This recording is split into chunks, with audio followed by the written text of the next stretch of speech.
இப்போ ரீசெண்டாக தமிழ்நாட்டில் நடந்த ஸ்கேம்ஸ் நிறைய ஸ்கேம்ஸ் எதுனா வெட்டிங் இன்விடேஷன் ஸ்கேம்ன்றது நிறைய நடந்துட்டு இருந்துச்சு.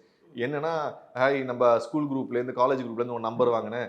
இன்வி மை வெட்டிங் இன்விடேஷன் ப்ளீஸ் அப்படின்னு சொல்லி உங்களுக்கு ஒரு ஏபிகே ஃபைல் ஒன்று அனுப்புவாங்க.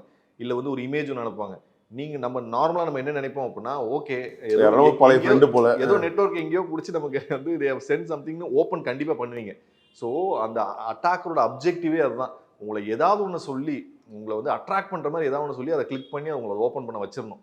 ஸோ இந்த மாதிரியான ஸ்கேம்ஸ் வந்து நெறைய வந்திருக்கு. இன்னும் ஸ்மைலீஸ் யூஸ் பண்ணி இப்ப வர்றதும் நெறைய வந்துருச்சு. ஸ்மைலீஸ நீங்க ஓப்பன் பண்ணீங்க அப்படின்னாலே பின்னாடி ஆக்டிவேட் ஆகுற மாரி. ஸோ யூசுவலா நம்ம சொல்றது என்ன அப்படின்னா, அன்னோன் கான்டாக்ட்லேருந்து ஏதாவது ஒரு மெசேஜ் இல்ல ஏதாவது ஒரு கால் எது வந்தாலுமே please don't big that call, don't open the message, don't respond sir அப்படின்னு. அப்படியும் இருக்க முடியாதுல்ல சார். இப்போ என்னோட நம்பர் உங்கள்கிட்ட இருக்காது, சேவ் பண்ண முடியாது. ஆனால் நான் உங்களை ரீச் பண்ணணும் அப்படின்னும் போது நம்ம காண்டாக்ட்ல வந்து ஒரு வாட்ஸ்அப்ல ஹாய் சார் சொல்லி போட்டு நம்ம வந்து ஹாய் சார் இஸ் சொல்லுவோம். ஓகே. ஹாய் சார்ன்ற மெசேஜ் ஓகே.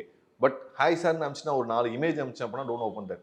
ஓ ஓகே. அது அந்த பிடிஎஃப் டாக்குமெண்ட். ஏன்னா இப்போ பிசினஸ்ல இருக்கவங்க அதெல்லாம் தடுக்க முடியாது. சார் இன்வாய்ஸ் அப்படின்னு சொல்லி அனுப்புவாங்க. என்ன இன்வாய்ஸ் அனுப்பிச்சிருக்காங்க ஓப்பன் பண்ண ட்ரை பண்ணுவாங்க.